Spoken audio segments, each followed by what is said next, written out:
Hey everyone, here's a quick heads up. The Agile Online Summit is coming soon. You can get all the details at bit.ly/Agile Online Summit 24. Yes, it's all lowercase, all one word. That's bit.ly/Agile Online Summit 24.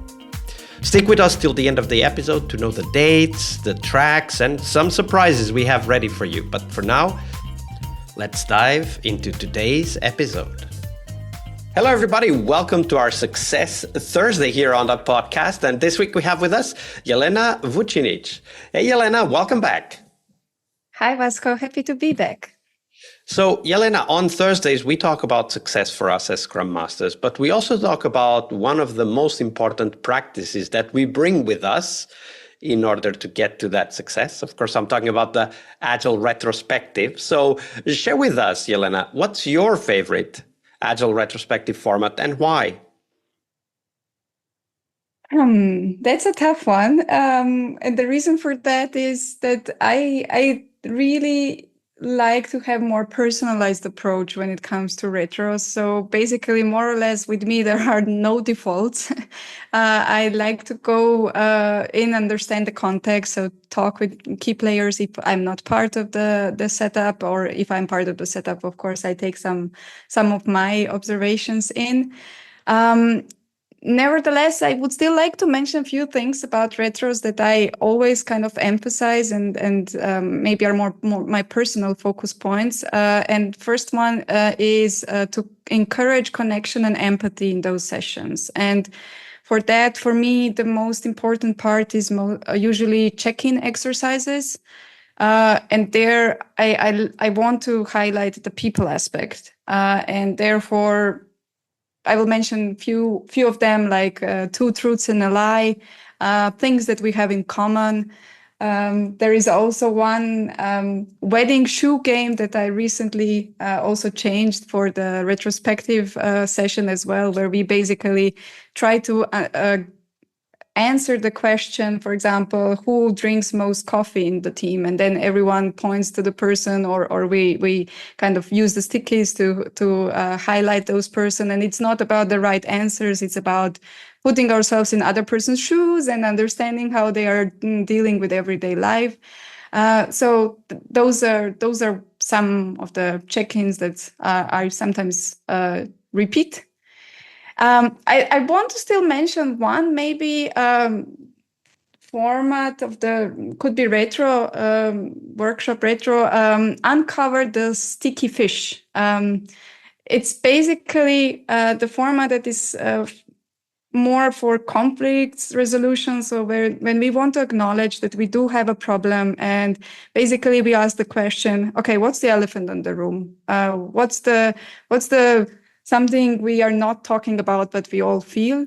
What's this stinky fish that we all know it's there, but we somehow are not addressing? And I still want to maybe underline that, of course, this needs to be used with care, needs to be the level of safety already existing. So I would not do it anytime, but it is the format that helps to look at the problems and face them, and be very brave about it, and bring it to the room, and let the team open the discussion about it. Yeah, and it's definitely not easy to open up the conversation about a conflict or about something that is bothering people. And obviously, if they are not talking about it, it's because it's probably bothering them, right? Mm-hmm. Otherwise, they would talk about it. So we need to be mindful, of course, of what might be the consequences. Maybe have a couple of one-on-ones about the idea, and just checking if what's the temperature? Is it going to get red hot? Because if it is, maybe this is not the right format, and so on and so forth. Definitely. Handle with care, I would handle with care, indeed. Handle with care. All right. So, of course, we do these retros because we want to be successful as Scrum Masters by helping the teams. But we need to first define what that success is, right, Jelena? So tell us, what does being a successful Scrum Master mean for you? For me, it's a very, very much end result one, but I still find it the most powerful is net promoter score or recommendations that basically the people I work with then forward further. That is the ultimate one. Let's put it like that. And when it comes to while I'm working with a team, then I would focus on two aspects. One is team satisfaction, and other one is the value delivery. And when we talk about those two metrics, there are many parts of it that you could focus on specifically. So when it comes to team success, we can talk about, are team members engaged? Are they into the team, like fully in? Are they looking for opportunities outside of the team? How many team changes are we having? So it, of course, all depends on the context. If we have run some surveys, well, how is the survey going over time? So overall, how motivated and how passionate everyone is to work on this thing, but also to be part of this team. That's the one. And when it comes to value delivery, again, it very much for me depends on the context. So we can talk about time to market. We can talk about throughput. We can talk about from quality perspective, some metrics. But I don't like to pick one. It's more for me as like a team. So are we bringing the value? Are we delivering? Are we satisfying our customers? Are we talking with our customers? So everything around that sphere of the value delivery is what I also see as Scrum Master's ultimate goal. So one thing you said that I think is very interesting and worth exploring is you said, but talk with the team, right? And I imagine, and I want to validate that what you said is, don't just start using metrics that you care about, rather have a conversation with the team, understand what they care about, and help them measure those things by themselves. Is that what you meant? Exactly. So I think there is no success in single person. So I could, as an individual contributor, I could wish and aim for many things. But at the end of the day, I believe we are servant leaders and we are there to make the whole team move forward, and therefore it's important that we all agree on what does it mean to reach that success, to reach that point. Of course, ideally, I should not be needed, and I should be the one leaving the team being fully empowered and self-sufficient and self-reflective and striving for their greatness on their own. But in the times when we are working together, then we need to define our key indicators, key performance, however we call it. And even that conversation can be very fruitful because it can uncover areas where clarity isn't present, right? There might be confusion or mixed signals about what really matters, what are the real requirements, who is the real customer. Like all of those things would then come up when we talk about those metrics. Yes, absolutely.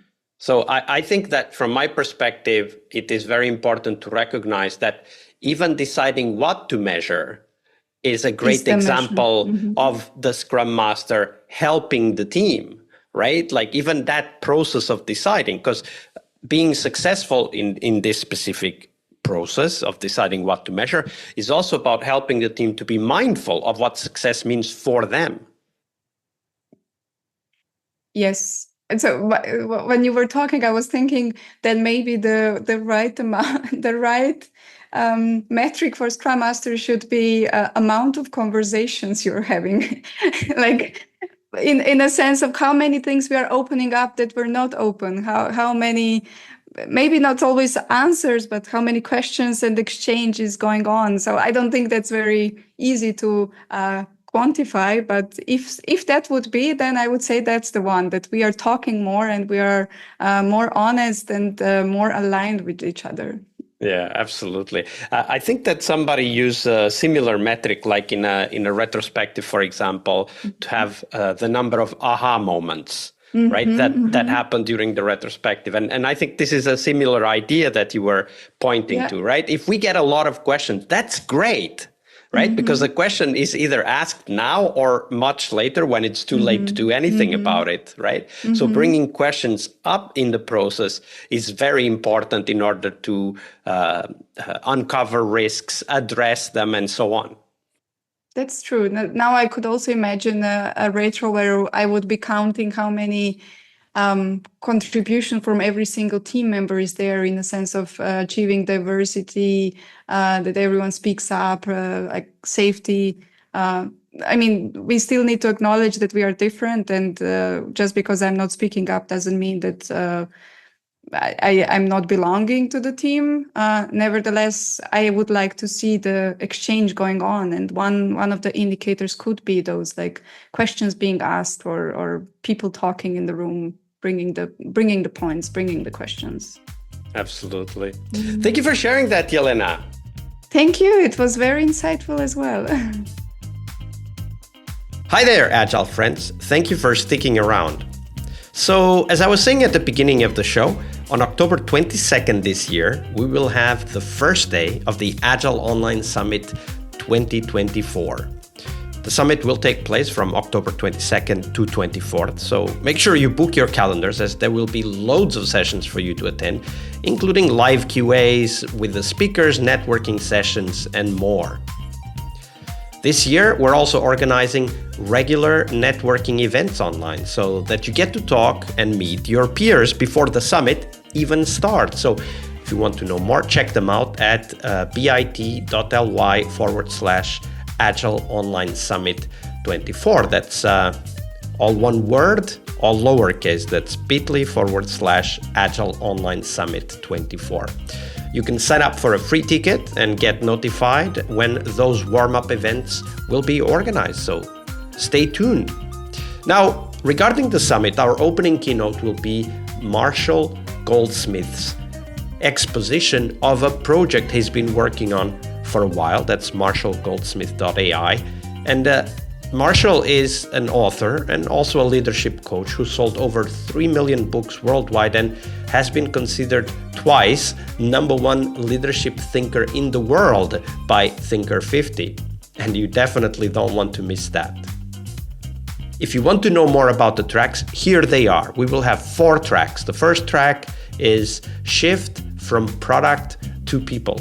In this track, we will explore what we call the third wave of Agile adoption, exploring psychological safety, coaching techniques, and more to unlock your team's potential. In this track, you can learn to foster trust, encourage innovation, and build high-performing teams. Transform your approach and the future of Agile to be much more people-centric. The second track we have for you is value-centric product development. In this track, we will learn how to master product management and ownership by focusing on value. We will learn to identify, validate, and deliver what customers truly need, and dive into customer-centric approaches, experimentation techniques, and continuous market validation ideas. We have to accept that if Agile is to succeed, we have to become value-centric, and that's what we explore in this track. The next track is titled Agile Coaching Masterclass. We want to help take your coaching to the next level and transform team performance. Develop key Agile coaching skills, emphasizing people-centric and value-centric approaches in line with the previous tracks. And we will help you learn how to guide teams towards value focus and effectiveness. In this track, we want to help you unlock the potential of the individuals and the organizations you will be working with. After all, the future of Agile is coaching-centric. And finally, the last track, and definitely not the least, is all about the future of Agile. Explore the trends shaping Agile's evolution. The previous 3 tracks do that as well. Discover real-world success stories from innovative companies pushing the boundaries of what's possible today, and learn how practitioners are evolving Agile practices, gain insights in how to revolutionize your own approach. After all, the future of Agile is here, so let's explore it. You will also have the opportunity to network with your peers, so get your ticket and join our Slack at bit.ly/Agile Online Summit. That's all lowercase, all one word, bit.ly/Agile Online Summit 24. As always, we have free tickets and the VIP tickets, so check them out. It will all be available at bit.ly/Agile Online Summit 24. I'll see you on the conference floor.